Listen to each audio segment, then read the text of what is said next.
안녕하세요. 지난주에 여러분 들으신 고해를 만나다 설교 룻기 2장 말씀이었죠? 네, 맞습니다.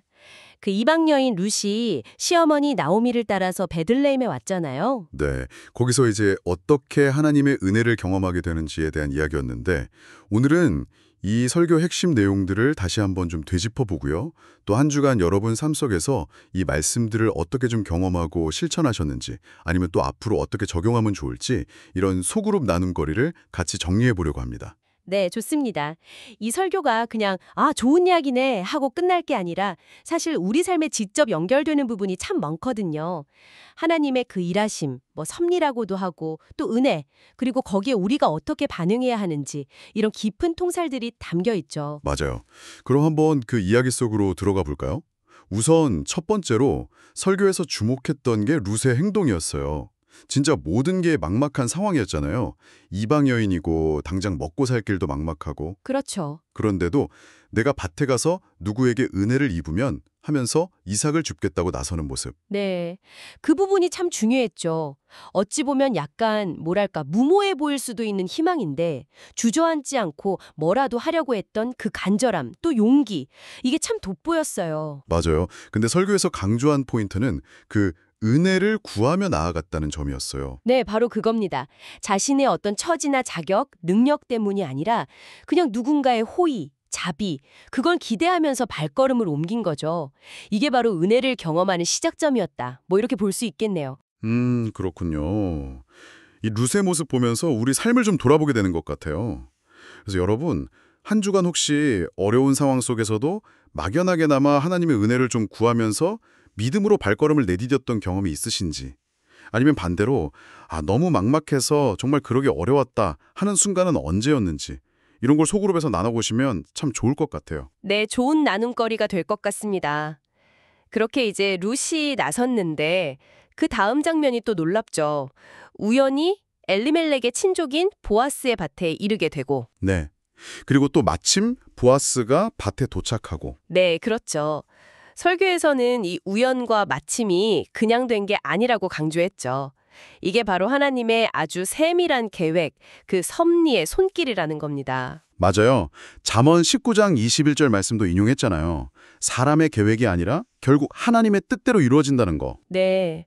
우리 인생의 많은 일들이 그냥 내 노력의 결과 같거나 아니면 운이 좋았다, 나빴다 이렇게 생각하기 쉬운데 이 설교는 그게 아니라 보이지 않는 하나님의 손길이 우리 만남과 사건들 속에 있다는 걸 다시 한번 일깨워주는 거죠. 그럼 이것도 한번 나눠보면 좋겠네요. 지난 한 주를 돌아볼 때, 이거 진짜 우연인가 싶었는데 가만 생각해보니 이게 하나님의 인도하심이었나? 혹은 하나님의 계획일 수도 있겠다. 이렇게 느껴졌던 일이 혹시 있었는지. 또 하나님의 섭리를 믿는다는 게 내 삶의 태도에 어떤 영향을 주는지도 이야기해 볼 수 있겠고요. 네, 그렇죠. 그 믿음이 있으면 상황을 보는 눈이 달라지니까요. 그리고 이제 그 만남 속에서 보아스라는 인물이 등장하는데 이 사람도 참 대단해요. 맞아요. 딱 나타나서 일꾼들한테 여호와께서 너희와 함께 하시기를 원하노라 축복부터 하잖아요.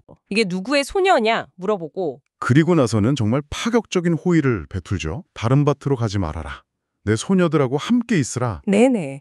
소년들한테 건드리지 말라고 명하고 심지어 목마르면 와서 우리 길어온 물을 마시라고까지 하죠. 그 행동 하나하나에서 정말 사람을 존중하고 긍휼히 여기는 마음, 이게 하나님의 성품인가 싶은 그런 게 느껴졌어요. 맞습니다. 설교에서도 그 부분을 짚어줬죠.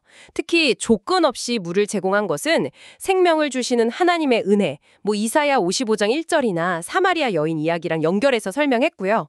또 함께 있으라는 말이 예전에 룻이 나오미를 붙쫓았다고 할 때 썼던 그 단어랑 같다고 했잖아요. 맞아요. 그 단어가 같다는 거. 네, 하나님께서 이제 룻에게 새로운 어떤 소망의 대상, 기댈 곳을 허락하신 거다. 이렇게 해석할 수 있다는 거죠. 와, 정말 그렇네요. 보아스를 통해서 하나님의 성품과 은혜가 어떻게 나타나는지 보여주는 대목이에요. 그렇죠. 이게 또 우리에게 질문을 던지는 것 같아요.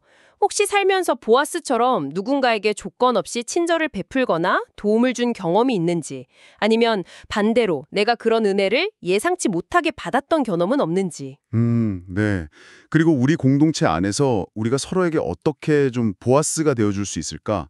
이런 것도 생각해보면 참 의미 있겠네요. 맞습니다. 자, 근데 이런 엄청난 호의 앞에서 룻이 어떻게 반응하죠? 아, 그냥 땅에 엎드려서 말하잖아요. 나는 이방 여인이거늘 어찌하여 내게 은혜를 베푸시며 나를 돌보시나이까. 정말 이해할 수 없는 은혜 앞에서 놀라고 감격하는 모습이죠. 네, 설교에서도 이 이해할 수 없는 것, 이게 바로 은혜의 본질이라고 설명했어요. 물론 보아스가 룻이 시어머니에게 행한 선행, 또 고향을 떠나서 믿음으로 온 것을 칭찬하긴 합니다. 11절. 네, 칭찬하죠. 하지만 룻이 받은 은혜는 그 행위 때문에 주어졌다기보다는 그 행위를 훨씬 뛰어넘는 것이었죠. 특히 전에 알지 못하던 백성에게로 온 일, 이 부분을 아브라함의 믿음의 여정과 연결한 것이 인상 깊었어요. 창세기 12장 1절. 아, 맞아요. 본토 친척 아비집을 떠난 그 믿음. 네, 룻에게는 직접적인 명령은 아니었지만 나오미를 따르면서 하나님을 섬기기로 한 그 결단 자체가 아브라함과 같은 믿음의 길로 인정받았고 그래서 자격 없는 자에게 부어지는 은혜를 경험하게 된 거다. 이렇게 설명했죠. 와, 정말 그러네요. 내가 받은 구원 또 하나님이 주시는 은혜가 나의 어떤 자격이나 행위 때문이 아니라는 걸 다시 생각하게 돼요. 이 이해할 수 없는 은혜 앞에서 여러분은 어떤 마음이 드시는지 감사함일 수도 있고 어쩌면 부담감일 수도 있고 솔직한 감정을 나눠보는 것도 좋겠습니다. 네, 아주 중요한 나눔이 될 것 같습니다. 그리고 설교는 이 은혜가 단지 룻의 이야기가 아니라 오늘 우리에게도 동일하게 열려 있다고 선포했죠. 맞아요. 예수님과 복음을 위해서 기꺼이 무언가를 버리고 내어드릴 때 마가복음 10장 29절 30절 말씀처럼요. 네, 그때 우리는 인생의 진정한 구속자, 즉 히브리어로 고엘이 되시는 예수 그리스도를 만나게 되고 상상할 수 없는 은혜, 그리고 온전한 상을 경험하게 된다는 약속. 그 온전한 상이라는 표현이 참 와닿았어요.